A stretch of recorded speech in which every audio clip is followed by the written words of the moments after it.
Hello friends, today I will discuss polity. Polity हम start कर रहे हैं। 1 मंथ में पूरी पॉलिटी हम खत्म करेंगे, है ना। देखिए कैसे हम लोग पॉलिटी पढ़ेंगे। एक आप बुक लिस्ट देख लीजिए, सोर्स क्या है हमारा रहेगा।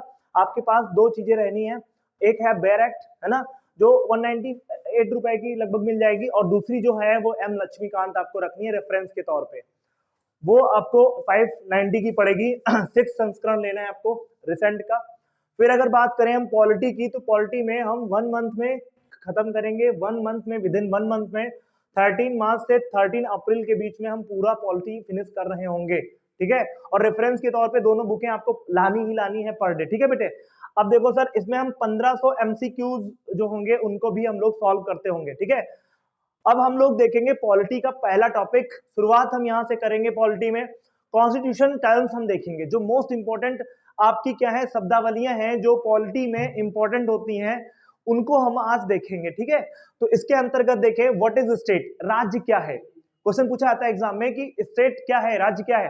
तो राज्य बेसिकली क्या होता है, तो there are 4 components which are most essential component for the making of a state. State को मेंटेन करने के लिए 4 कंपोनेंट आवश्यक तत्वों की आवश्यकता पड़ती है, ठीक है बेटे। कौन कौन से 4 तत्व होंगे जिनसे मिलकर के एक स्टेट बनेगा। स्टेट का मतलब ये नहीं कोई राज्य, राज्य का मतलब जो आप देख रहे हो इंडिया में 28 स्टेट्स है, ऐसा नहीं। स्टेट का मतलब ये है कि एक ऐसा निश्चित भूभाग, एक ऐसी टेरिटरी, ठीक है बेटे। जैसे भारत है, भारत की अपनी एक क्या है, टेरिटरी है, इसकी एक निश्चित क्या है, सीमा है। देखो ना, नॉर्थ साउथ ये पूरा एक इसकी निश्चित सीमा है। तो निश्चित भूभाग होनी चाहिए, डेफिनेट टेरिटरी होनी चाहिए। राज्य क्या होगा, जिसके पास 4 अंग होंगे वही राज्य होगा, जिनमें एक निश्चित टेरिटरी होनी चाहिए, पॉपुलेशन होनी चाहिए, भाई इंडिया की अपनी एक पॉपुलेशन है, फिर सरकार होनी चाहिए, ठीक, गवर्नमेंट होनी चाहिए, और उस राष्ट्र की अपनी संप्रभुता, सोवर्निटी होनी चाहिए। अब ये क्या है संप्रभुता, संप्रभुता ये है कि भारत की एक इंटरनल बाउंड्री है, ठीक। अब भारत की इंटरनल बाउंड्री में कोई हस्तक्षेप नहीं कर सकता, हमारे इंटरनल मामलों में कोई हस्तक्षेप नहीं करेगा। मान लीजिए भारत 370 को हटाता है, ठीक, तो वो हमारा इंटरनल मामला है, उसमें कोई इंटरप्शन नहीं करेगा। और भारत इस बात की दलील देगा कि हम सोवरेन स्टेट हैं और हम किसी दूसरे स्टेट का जो इंटरवीन है वो नहीं बर्दाश्त करेंगे। लाइक अगर 3 तलाक हम हटाते हैं तो वो हमारा इंटरवीन, हमारी अपनी एक गवर्नमेंट है, हमारा अपना एक कॉन्स्टिट्यूशन है, उसके अकॉर्डिंग हमने जो है एक नियम बनाया, एक्ट बनाया, और वो एक्ट जैसे 3 तलाक है, ठीक है, तो उसमें हमने देखा राज्यसभा, लोकसभा और प्रेसिडेंट, ये इससे मिलकर के पार्लियामेंट बनेगी। भाई राज्यसभा, लोकसभा और प्रेसिडेंट से मिलकर के क्या बनेगी, पार्लियामेंट। जो राज्य का बहुत ही अभिन्न अंग है जिसको अपन क्या कहते हैं, गवर्नमेंट। तो गवर्नमेंट 3 चीजों से मिलकर के बनती है।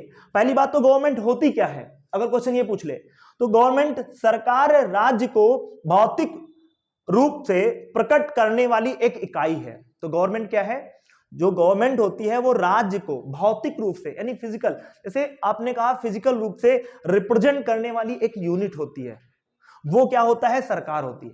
सरकार राज्य को रिप्रेजेंट करेगी, किस प्रकार से करेगी बच्चे, तो देखो 3 अंग होंगे इसके। एक होगा लेजिस्लेचर यानी लेजिस्लेटिव, दूसरी होगी एग्जीक्यूटिव, और तीसरी होगी जुडिशरी।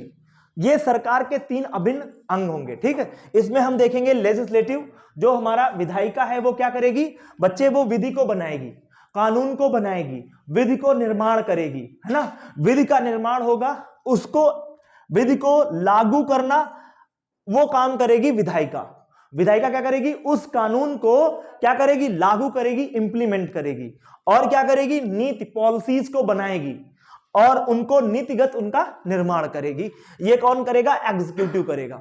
फिर जो जुडिशरी होगी, है ना, जो जुडिशरी होगी, न्यायपालिका, वो अगर इन चीजों का इंप्लीमेंटेशन सही से नहीं होता है, ठीक है ना, तो उसको लेकर के आप कहां जा सकते हो, सुप्रीम कोर्ट जा सकते हो, या फिर आप हाई कोर्ट जा सकते हो, या फिर आप डिस्ट्रिक्ट कोर्ट जो है वहां पे जा सकते हो, और आप न्याय को पा सकते हो। वही चीज देखो लिखा है, विधियों के अनुसार न्याय का उपलब्ध कराना। जो विधियां बनी हैं उनके अकॉर्डिंग हर बंदे को क्या, जुडिशियल जो आपके क्या है, जो आपका न्याय है उसको क्या करना, प्रोवाइड कराना ही जुडिशरी का मेन वर्क होता है। ठीक है सर, समझ रहे हैं कि नहीं समझ रहे हैं। और सबके अपने फंक्शंस हैं।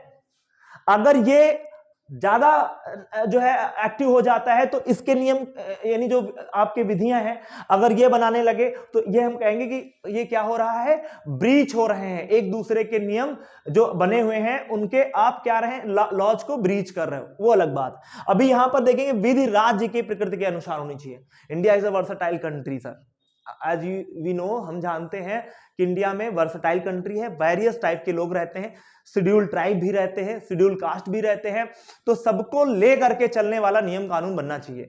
ऐसा नियम कानून ना बने जो राज्य के अनुरूप ना हो, राज्य के अनुरूप, राज्य की प्रकृति के अनुसार रूल रेगुलेशंस बनने चाहिए। अगर कोई नॉर्थ ईस्ट से आ रहा है तो हो सकता है वहां पर मोबिलिटी ना हो, वहां पर इंटरनेट की सेवा ना हो, तो उनको भी इंटरनेट की सेवा प्रोवाइड कराई जाए, ऐसे नियम कानून बनाए जाएंगे ताकि सबको एक जैसे नहीं, सबके अलग। जैसे अब नॉर्थ ईस्ट में आपका जो फंडिंग वाला प्रोसेस है वहां पे 10-90 का रेशियो चलता है, स्पेशल स्टेट है तो वहां पर गवर्नमेंट क्या करती है, 90% देती है गवर्नमेंट, सेंट्रल गवर्नमेंट, और 10% वहां की स्टेट गवर्नमेंट, क्योंकि स्टेट गवर्नमेंट का उतना ज्यादा क्या नहीं है, रिसोर्सेज नहीं है। लेकिन अगर ये बात हम करें तमिलनाडु में, तो वहां पर आपका तमिलनाडु है और जो ऐसे स्टेट हैं जो बेसिकली क्या है, रिच हैं, तो वहां पर 60 और 40 वाला चलता है। तो गवर्नमेंट, स्टेट गवर्नमेंट 40% देती है और 60% कौन देता है, सेंट्रल गवर्नमेंट देती है। तो इस तरीके से हमने पूरा डिफाइन किया कि राज्य क्या है। तो मैंने आपको बता दिया, राज्य के लिए एक निश्चित भूभाग होना चाहिए, जनसंख्या, पॉपुलेशन, सरकार और संप्रभुता होनी चाहिए, और इस तरीके से हमने पूरा टॉपिक बताया। अब हम इसको आगे प्रोसीड करेंगे, चीजों को बताएंगे, ठीक है। आई होप आपको चीज समझ में आई होंगी, ठीक है।